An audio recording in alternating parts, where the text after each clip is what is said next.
Добро вечер во 360 степени. Поредот на нештата на почеток најавата за темите за ова издание. Какви се ефектите од државните стипендии за студирање на 100 најдобро рангирани универзитети? Откриваме колку пари од буџетот се потрошени, колку мина од стипендираните се вратиле во земјава и дали некој платил пенали затоа што не се вратил. Дали оваа програма е всушност само најскап државен проект за одливање на најталентираните млади мозоци во странството? Не сум согласна со вашата констатација. Жените имаат централно место во прославата на водици во Ростуше. Тие го одржуваат изворниот начин на празнување и го прават толку атрактивен. Што значи влегувањето на Румен Раде во битка за иден премиер на Бугарија? Социолозите очакват вална. Валната означава, че Румен Радев разчита на всички слоеве од населението на масово гласување в негова полза. И веднаш првата тема. Владите што ја воделе Македонија во последните 15 години потрошиле речиси 40 милиони евра за стипендирање на најдобрите и најамбициозни студенти на 100 топ универзитети во светот. Иако сите се обврзале дека по завршување на студиите или ќе се вратат да работат неколку години во земјава, или ќе вратат неколкукратно повисока сума во буџетот, бројките откриваат дека на секои 10 стипендирани само 2 се вратиле во земјава, а сепак ниту еден не вратил пари. Никој не им ги побарал, покажуваат податоците што Михаил Милошевски ги обезбеди од Министерството за образование и наука. Академската 2010-11 беше првата година кога почна проектот за стипендирање студенти од земјава кои ќе успеат да се запишат на еден од 100 најдобри универзитети во светот, според Шангајската листа. Идејата беше државата да им излезе во пресрет на амбициозните и талентираните, без разлика на нивната материјална состојба, а за возврат тие со знаењето да се вратат и да работат неколку години дома. Ќе работат или во приватен или во државен сектор, а после 6 години нормално нивно право е што и како понатаму ќе прават, но она што е клучно е дека доколку заминат порано тие 6 години ќе треба да ги покријат сите трошоци кои што ги направила државата за нив и тоа повеќекратно. Во некои години тоа беше 3-кратно или 4-кратно, сега веќе е 10-кратно, така што на некој начин тоа е една гаранција дека повеќето од овие луѓе за кои државата ќе инвестира многу пари за нивното образование, ќе се вратат и ќе престојуваат во Македонија. Колку пари треба да вратат тие што ќе останат во странство или колку време треба да работат во татковината тие што ќе се вратат, се услови кои се менуваа низ годините. Стабиленоста на максималниот износ што државата го одвојува годишно за секој студент. Паричните износи кои ги исплаќаме на годишно ниво достигнуваат до 40.000 американски долари само за покривање на уписнината, а дополнително се покриваат и трошоците за живот, сместување и превоз. Државни стипендии за најпрестижните универзитети се даваат и денеска, но никој јавно не говори колку пари се потрошени и кои се ефектите. 360 степени обезбеди податоци што ја прикажуваат широката слика. Ефектот е, велат бројките, сосема спротивен од тоа што се планираше на почетокот.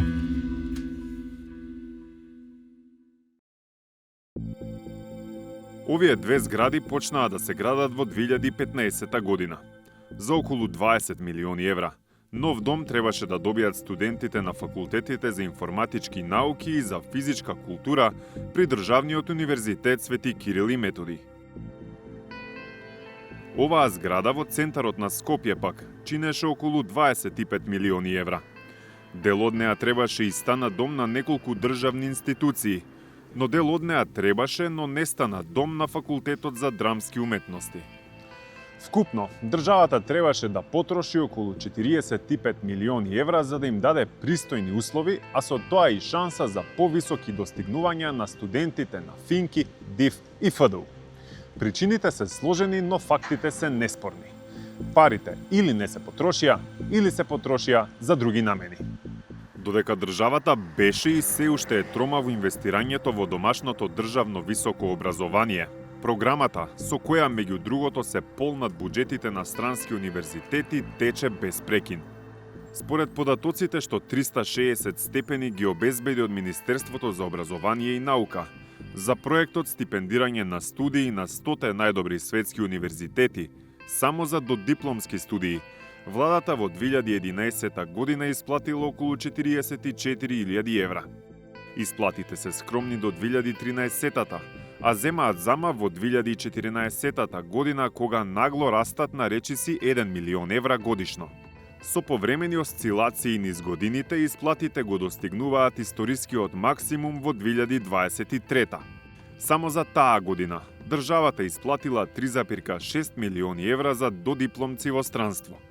Или сумирано, само за првиот циклус на студии во странство, Македонија за период од 15 години исплатила околу 26 милиони и 200.000 евра. За државно стипендираните постдипломски студии во странство, динамиката на трошење е малку поинаква. Уште на стартот на проектот во 2010 биле потрошени значителни 340.000 евра за идни магистри и доктори на науки. Годишните трошоци растат нагло во 2013 година, а го достигнуваат врвот во 2015 година, кога биле исплатени речиси 2 милиони евра. Во следните години интересот и државната поддршка за овој тип на студии опаѓа, достигнувајќи го минимумот во 2023 година со исплатени 182.000 евра. Или, Македонија потрошила 12 милиони евра за магистри и доктори на науки кои студирале во странство со стипендии. Кога ќе се соберат сумите од сите стипендии, се доаѓа до 38,2 милиони евра инвестиција. Не велиме случајна инвестиција, бидејќи идејата на овој проект беше јасна. Државата, што значи граѓаните на оваа држава, им плаќаат образование од светска класа на мал број одбрани студенти. За возврат, тие и со договор се обврзуваат дека ќе го вратат стекнатото знаење во татковината или дека ќе ги вратат парите, неколкукратно. И тука доаѓаме до големото ама. Според податоците до кои дојде 360 степени, работите стојат вака. Досега се стипендирани 252 студенти за додипломски студии. Според МОН студиите ги завршиле 134. Од тие што завршиле, 81 останале во странство, а 26 се вратиле. За 27 стипендисти, колку што недостасуваат во збирот на студенти со завршени студии, не добивме објаснување каде се. Како и да е, тоа не го менува фактот дека повратот на мозоци стипендирани за додипломски студии со пари од домашните даночни обврзници е околу 10%.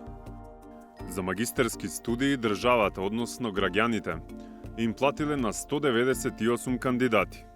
Од нив 152 стипендисти го известиле Министерството дека завршиле втор циклус на студии.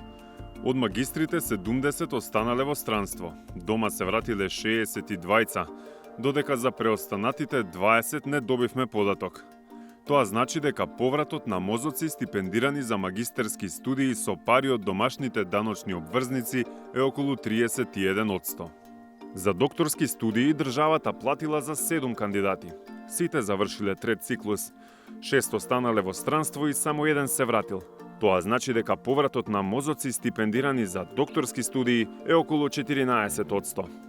Или сублимирано, од 457 стипендисти во земјава се вратиле 89, што е околу 19,5%, односно на секој 10 стипендисти се враќаат само 2.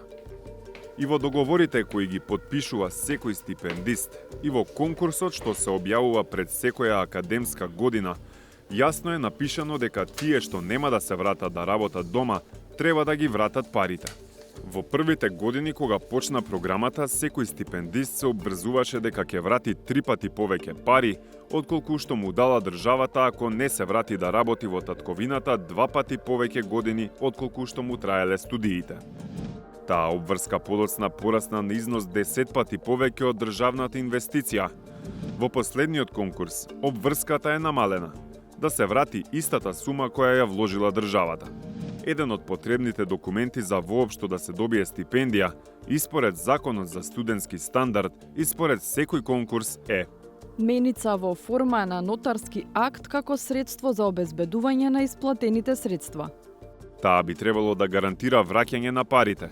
Затоа и ја побаравме и ја добивме информацијата, колкумина од тие што спротивно на договорот со државата останале во странство на крај вратиле пари и во колкав износ.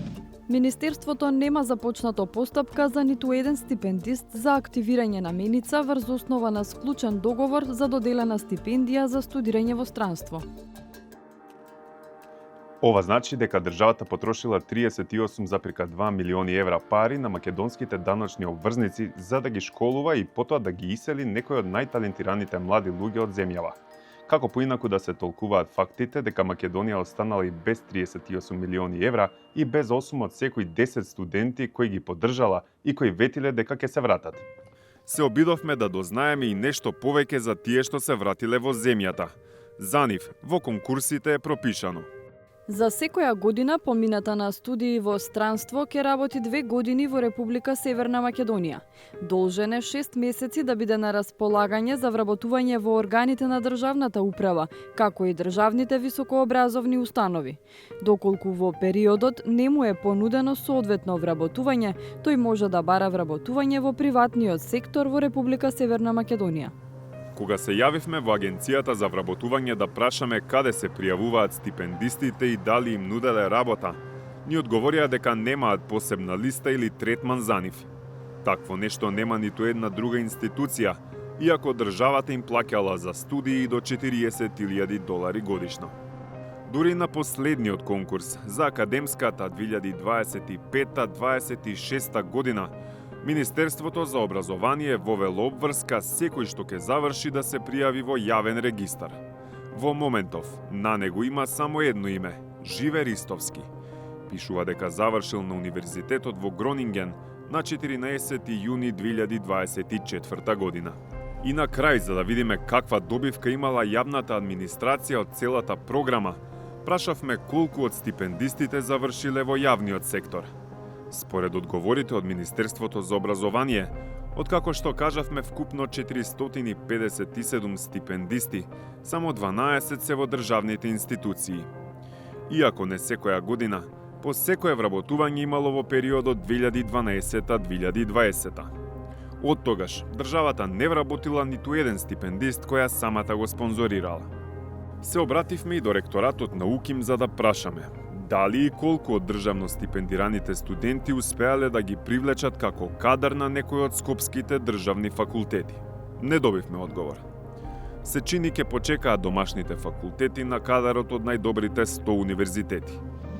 Ке почекаат и домашните студенти, на услови, барем како на просечните универзитети.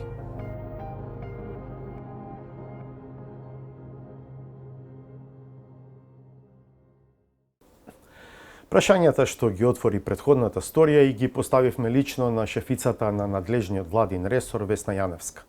Во интервјуто таа потврдува дека државата нема намера да се ги побара парите од стипендистите и покрај тоа што сами конкурирале и сами подпишале договори меница дека ќе вратат средства ако не се ја завршат обврската да работат дома. Со министерката за образование и наука разговара Михаил Милошевски. Министерке, за 15 години Македонија потрошила околу 38,2 милиони евра за финансирање за стипендирање на 459 студенти на дипломски, додипломски и постдипломски студии на топ 100 универзитетите на Шангајската листа. Сега идејата беше да се врати стекнатото знаење и да се кренат домашните стандарди. Од ресорот со кој што вие раководите ни одговорија дека 89 студенти си имаат вратено дома. Тоа практично ќе му дојде дека секој втор од 10 студенти се враќаат дома, па сега кога ќе ги чуете овие бројки, би сакала да прашам дали сметате дека Македонија го добива она што го плаќа? Пријавувањето и приемот на првите 100 универзитети од Шангајската листа е сон на секој што сака да стекне сериозно образование или евентуално да се бави со наука. Како што кажавте, ние имаме пристоен број на студенти. Јас се извинувам, но морам да ве поправам. Не сум сосема сигурна дека бројката е точна, затоа што долги години наназад регистар не е воден и дел од овие студенти кои вие ги спомнувате се уште се дообразуваат не само на додипломски, постдипломски, туку и на докторски студии. Она што ние го сработивме, кажува дека околу 1/3 од студентите се веќе вратени во земјата. Лично сметам дека знаењето, искуството, компетенциите, вештините што се стекнуваат на овие универзитети се од исклучително значење не само за младите луѓе кои ќе стигнат таму, туку и за државата која ги испраќа. Не само затоа што тие се амбасадори на нашата земја и секогаш ќе бидат македонци каде и да се наоѓаат, туку и за овој дел кој се вратил во земјата и може да придонесе за нејзин напредок во било која област или било кое поле на кое што тие студирале. Тоа се деца кои одбрале престижни факултети и универзитети и тие навистина можат да придонесат за земјата, макар да се и само 1/3 во неа. Бројките кои ги добивме беа од вашиот ресор, ние се водиме по тие бројки. Јасно е дека целта е благородна за овие студенти, нели, престиж е да се студира на овие универзитети, но сепак се плаќаат државни пари од даночните обврзници во Македонија.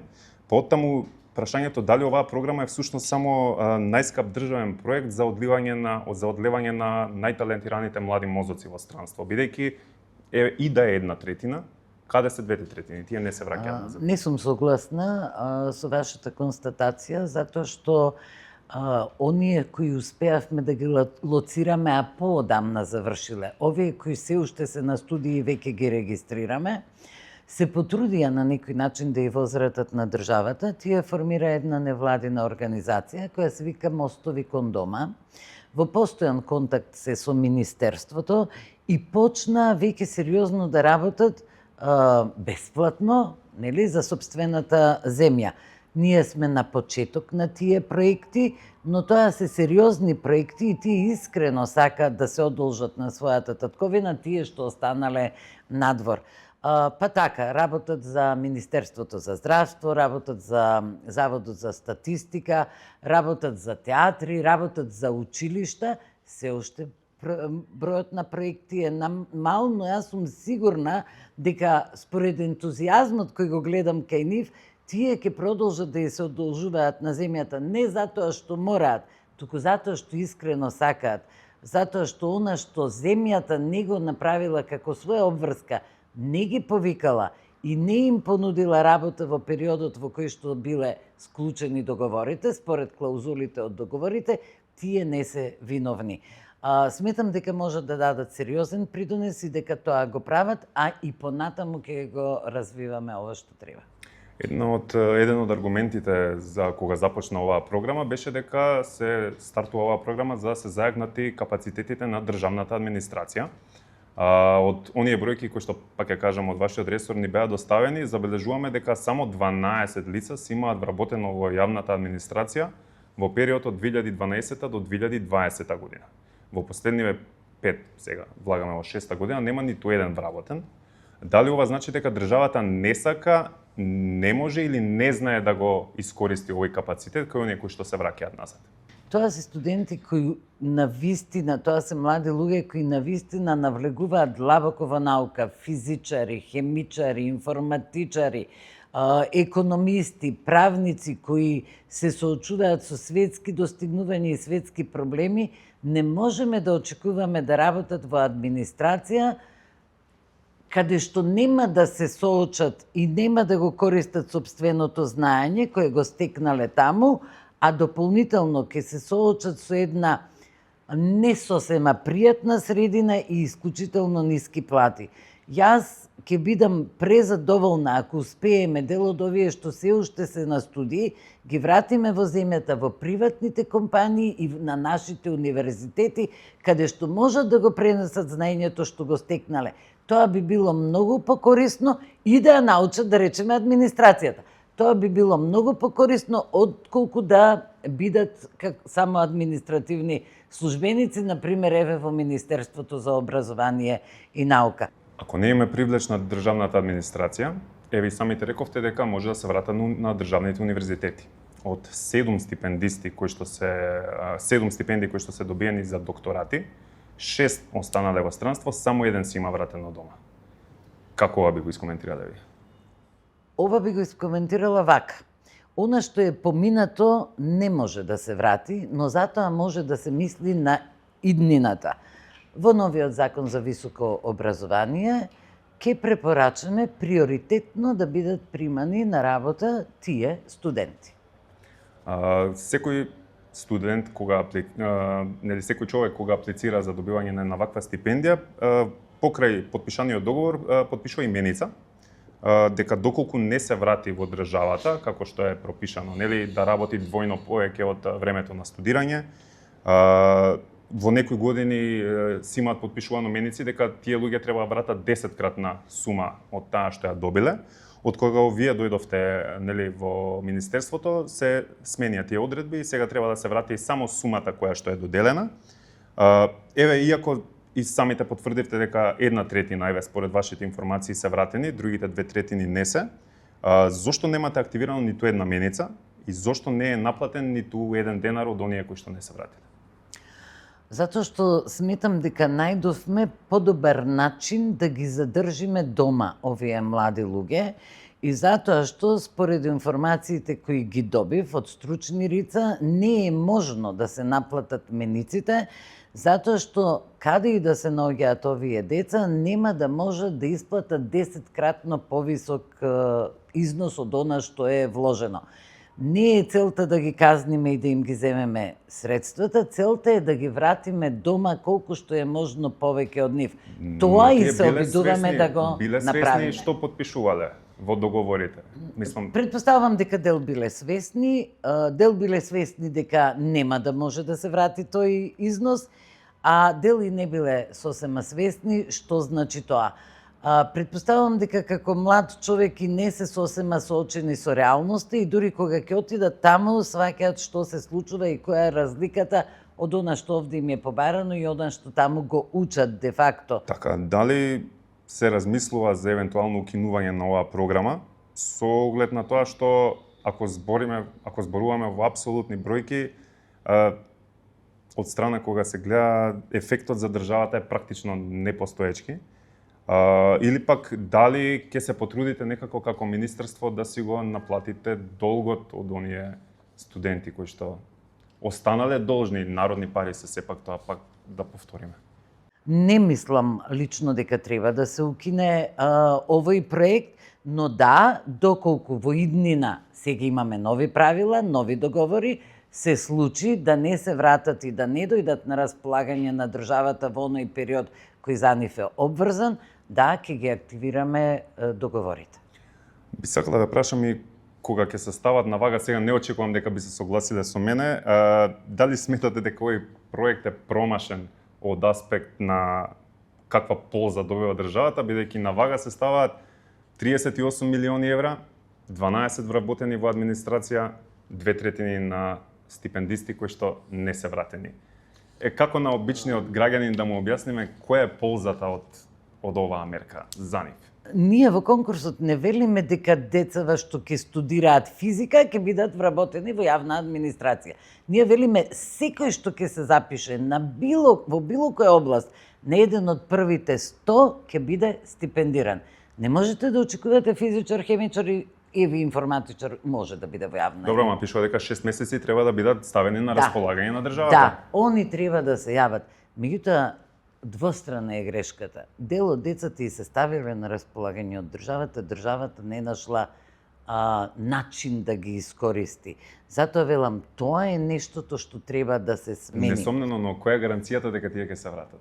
Дали создаваме ние само богата диаспора и останатите земји да ги користат нашите? Ние знаеме дека имаме ние брилјантни умови и дека овие деца можеби навистина заслужуваат да студираат таму.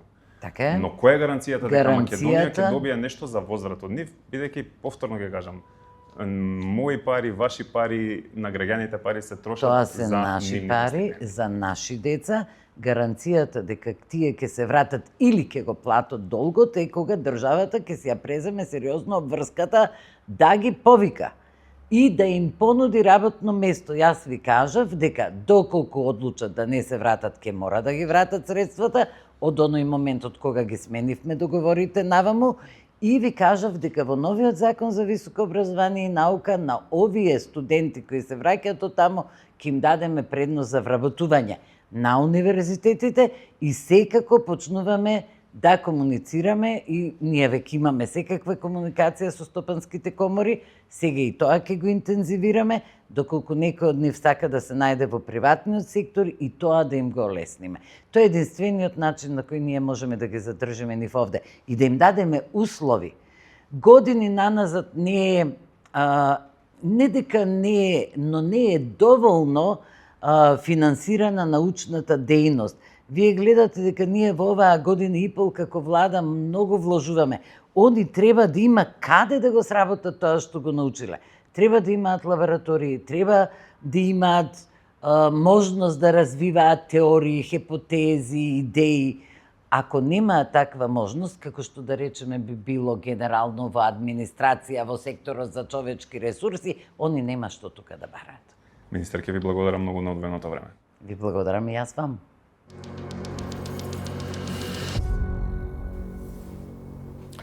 Гледате 360 степени.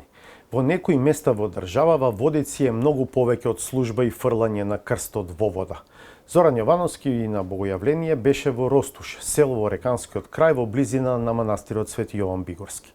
Таму водици е и верски и културен настан.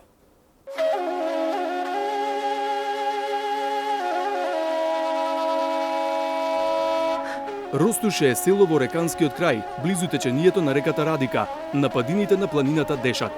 Селото е од мешан верски состав, а како што велат жителите, има 230 куќи со православни семејства. Но за празникот Богојавление Водици, повеќето раселени ги влечат назад ростушките корени.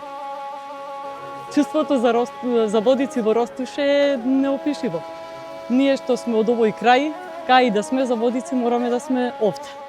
Гледаме да се ослободиме од работа, да ги оставиме сите други обврски и да се собереме. Затоа што претежно овој крај се жителите преселени, најголемиот дел во Скопје, и сите се собираме, сите се враќаме во родниот крај. Уште од утрото, ростушани се собраа во храмот Пресвета Богородица. Тие имаат силна поврзаност со манастирот Свети Јован Бигорски, што тука се гледа на планинските падини од спротива. Па водици празнуваат заедно со неговата монашка заедница. Со литургијата чиноначелствуваше игуменот на Бигорскиот манастир, епископот Антаниски господин Партени.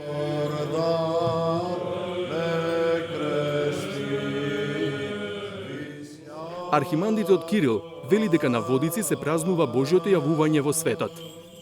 И за прв пат во историјата на човештвото, Бог, Света Троица, се открива како троичен Бог на човештвото на реката Јордан, кога Господ Исус Христос, Синот Божи, е крштаван од Свети Јован Крстител, тогаш Духот во вид на гулаб, како што вели Евангелието, слегува врз неговата глава, а пак гласот на Бог Отецот се слуша од небесата и возгласува: "Ово е мојот возљубен син, кој е по мојата волја."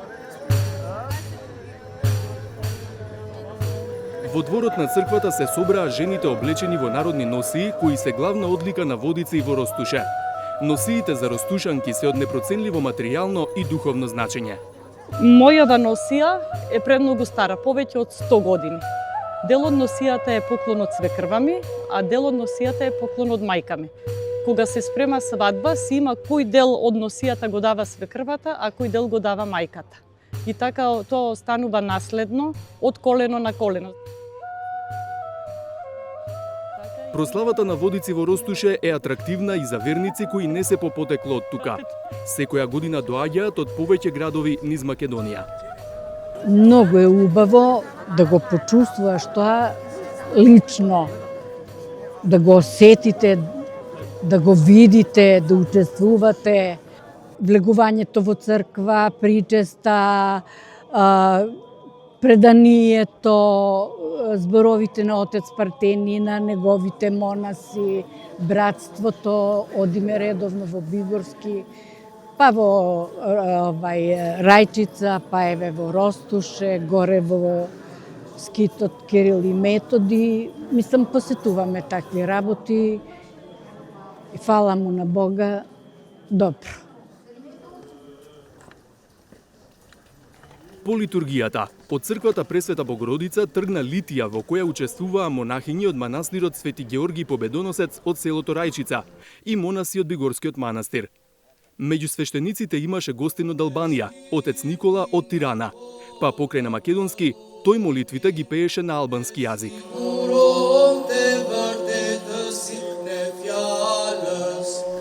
Момчиња во мијачки носии ја носија иконата Крштение Господова, а по нив стотици верници. Тоа се случува на поголеми празници, како што е, например, Богојавление, таа се вика Богојавленска литија, или на Воскресение се вика Пасхална литија, и се оди од храмот до водата, во случајов река Радика, каде што старецот на манастирот, дедо Партени, го положува светиот крст во водите и од каде што скокачите го извлекуваат за благослов. Долу на двата брега на Радика, за тој чин веќе беа подготвени стотици момчиња, мажи и жени. На само степен 2 над нулата собраа храброст да влезат во светените води за кои се верува дека на овој ден носат здравје и благодат. Првиот обид да се извади крстот од реката беше неуспешен. Господин Партени фрли гранче босилек, а потоа крстот. Но иако стотиците учесници го бараа, никој не го најде. Па тој ја повтори постапката, но овој пат во реката влегоа само дел од учесниците. Подгответе се сега уште еднаш и ајде да видиме.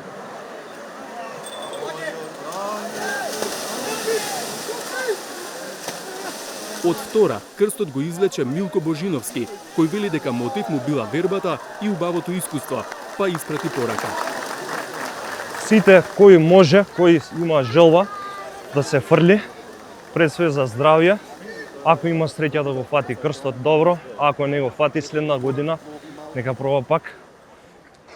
Да сме живи, здрави, сплотени, тоа е најбитно. Денешка е Богојавление, радост голема, просвештение. Со завршувањето на овој чин, помина само половина ден од прославата во Ростуше.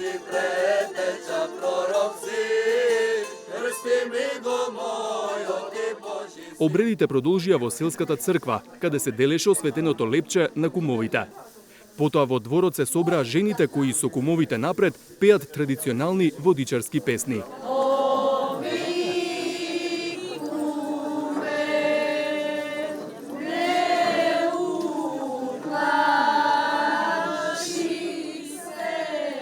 Истиот обред се прави и на сред село. Жените имаат централно место во прославата на водици во Ростуше.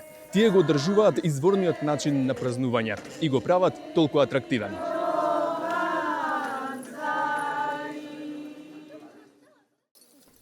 Секоја година за водици има двајца кумови. Следува посета на нините куќи, каде се пеат песни и се благословува софрата. Овој крај, кој што е реканскиот и мијачки крај, има многу интересни традиции. Една од нив е буквално празникот Водици и може да видите и самите така тие бои на народните ношни, на народните носи. Се уште превладуваат тука и некои традиции што можда ние помладите ги сметаме, знаеш, за нешто застарено, нешто што не треба да се празнува, сепак се одржува. Ростуше има 708 жители, мнозинството се муслимани. Оние со кои кратко поразговаравме, но не на камера, велат дека од секога живееле сложно и во хармонија со соселаните христијани. Заедничко им е што ова е печалбарски крај, има многу иселеници. Муслиманите најчесто се во странство, христијаните пак низ градовите во Македонија. Православни тука моментално има околу 70, треба да има, што живеат постојано. Иселени, не знам да ви кажам бројка, ама сигурно е голема, најмногу се во Скопје. Традицијата крстот да се положува во водите на Радика е возобновена пред 30 на години. Во овој крај е возобновена со доаѓањето на нашиот старец, на игуменот на Бигорскиот манастир, епископот Антаниски господин Партени во Бигорски. Тоа се случува во 95-та година и веќе уште од првата година на неговото пребивање тука, тој ја возобновува таа традиција која била прекината со децении, најмалку 60 години. Новата црква Пресвета Богородица во Ростуше е осветена пред 3 години. На тоа место претходно имало мала трошна црквичка. Како што велат од Бигорскиот манастир, новата црква и враќањето на традицијата за водици значајно придонеле за почеток на еден поширок духовен препород на целиот крај.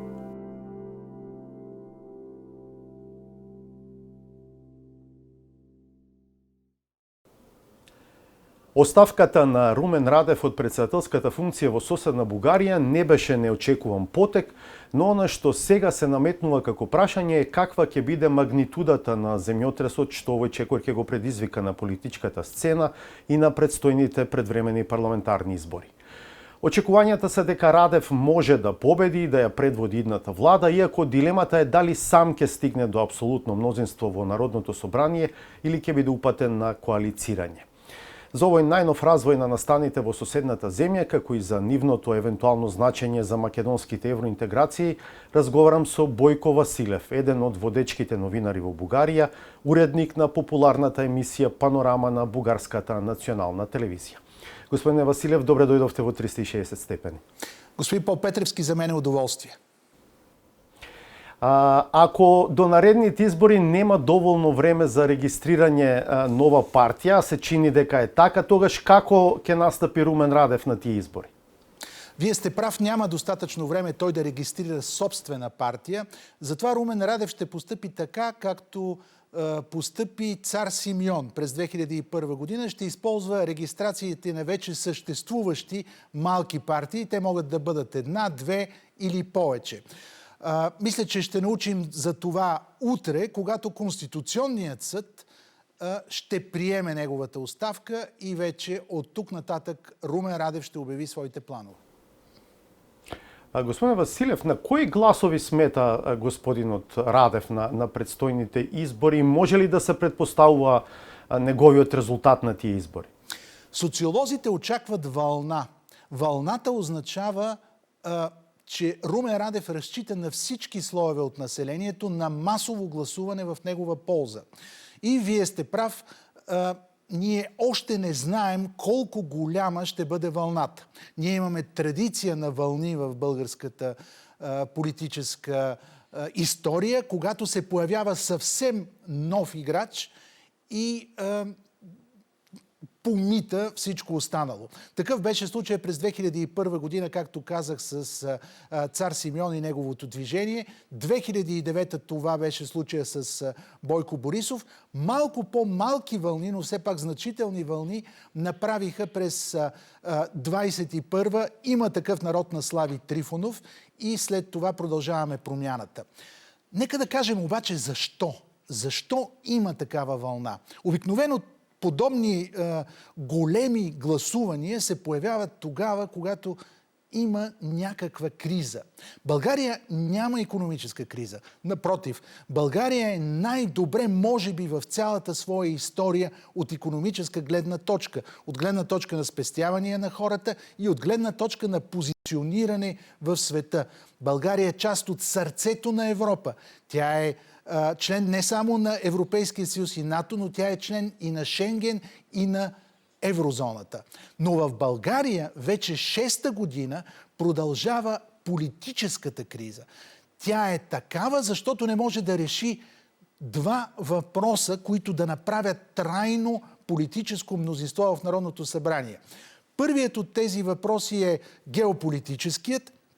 До каква степен геополитиката определя съотношението на играчите в българската политика според войната в Украйна и според новите напрежения между Съединените щати и Европа.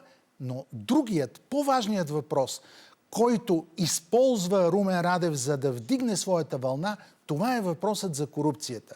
С други думи, българите, макар че са, както казах, най-богати в своята история, имат усещането, че трябва да бъдат променени правилата, тези правила трябва да бъдат по-справедливи, трябва така да има по-решителна борба с корупцията и именно тук Румен Радев прицелва своите послания. Това беше абсолютно ясно и по време на неговото финално обращение като президент.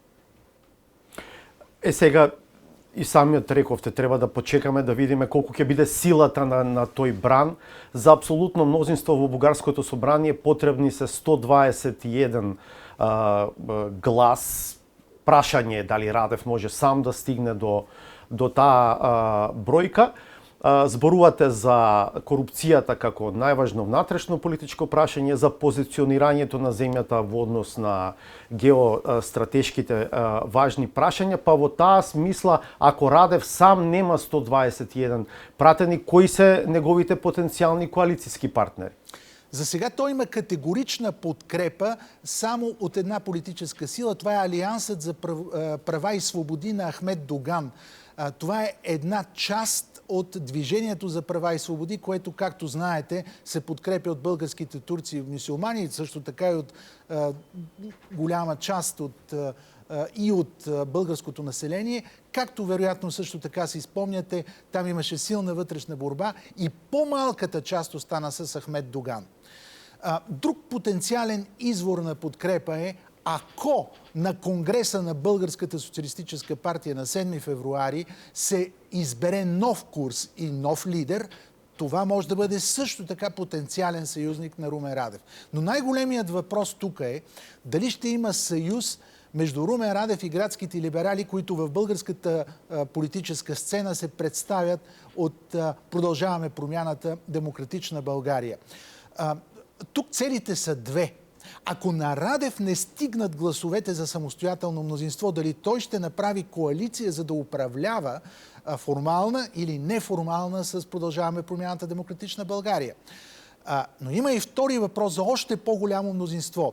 На него вероятно ще му трябват 160 гласа, за да проведе истинска съдебна реформа, за да бъдат избрани нови членове във Висшия съдебен съвет и ако трябва да се направят нови промени в Конституцията.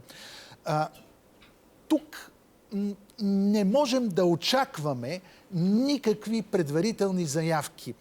И двете страни, и Румен Радев, и Продължаваме промяната, Демократична България имаха сложни отношения до сега. Казали са си тежки думи, предимно по въпросите на геополитиката. За това каквото и да става тук, то ще става след парламентарните избори. Но нека да кажа нещо много важно. Обикновено силата е тази, която определя коалициите. Българската политическа традиция е такава, но това важи и за всяка политическа традиция. Ако Румен Радев демонстрира значителна сила и доближи абсолютното мнозинство в Народното събрание, тогава въпросът за съюзника ще бъде абсолютно елементарен. Тогава всички ще искат да се съюзят с него. Не само това, те ще бъдат готови да му дадат възможност да действа и чрез неформална подкрепа. Така че много е важно какви хора ще извади Румен Радев и каква ще му бъде кампанията. Сега за нашите билатерални односи, какво значење би имала евентуална влада предводена од Румен Радев пред се во контекст на македонските евроинтеграции? Аз мисля, че нищо няма да се промени. В България има усещането, но и като човек, който наблюдава ситуацията, аз съм категоричен, че топката е изцяло в полето на Република Северна Македония. Република Северна Македония има рамка за преговори с Европейския съюз. Тази рамка е договорена с широк консенсус в Европейския съюз. Тя включва влизането на българите в Конституцията, спазването на договора, който ние сме сключили и всички въпроси свързани с това. Мисля, че рамката за преговори е абсолютно категорична. От тук нататък всичко зависи както от правителството на Република Северна Македония, така и от обществото в Република Северна Македония, дали то иска Македония да влезе в Европейския съюз сега. Лично, ако питате мен, аз ще бъда изключително щастлив, ако Република Северна Македония вземе това решение и започне бързи, категорични, качествени преговори за влизане в Европейския съюз. Ви благодарам за овој разговор. Благодаря и аз, за мен беше удоволствие. Од подготвеното за вечерва ни остана уште саботажата.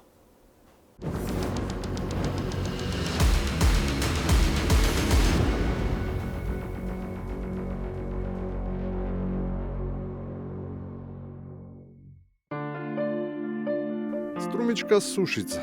традиционално на секој 10 години ја забавува македонската публика со уникатно чествување на верскиот празник Водици. Ако тогаш, ама благодарејќи на лизгавиот терен им исчезна свештеникот, оваа година во каливата вода им се скри честниот крст.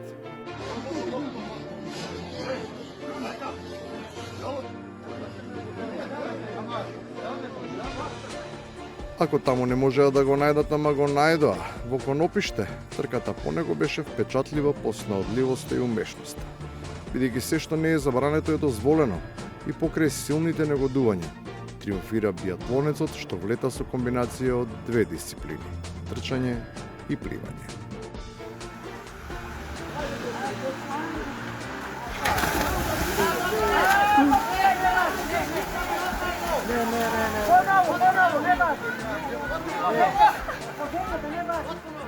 Во Трстеник во Србија не би помогнало ниту познавањето и тактиката со користење на уште некоја спортска дисциплина, бидејќи мудрите отци и организаторите од општината експериментирајќи поставиле символот на празникот на Сунгер, мислејќи дека тој ќе плута во водата. Сведоци smo da se u jednom trenutku desilo to da je krst prosto nestao, utopio se u samoj reci. Danas krst je došao prosto u naš hram, naime javio se jedan čovek koji je imao nekakav impuls da ode na reku, imao nekakvo viđenje i krst se eto nalazi ponovo s nama. Gospod nije dozvolio da krst ostane u vodi. Хепи енд се случува според некое привидение, но од каде им паѓаат идеи за тоа како поинтересно да го изведат чинот.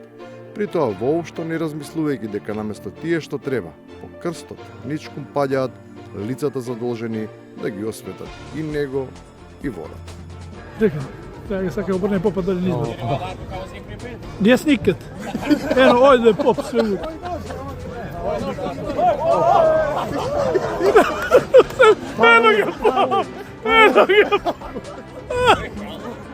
На Плетварското езеро има специфичен начин на празнување, но тој годинава падна во сенка затоа што некој реши да си го фати крстот, и тоа оној вистинскиот, што сакал не сакал и си го носи за цел живот.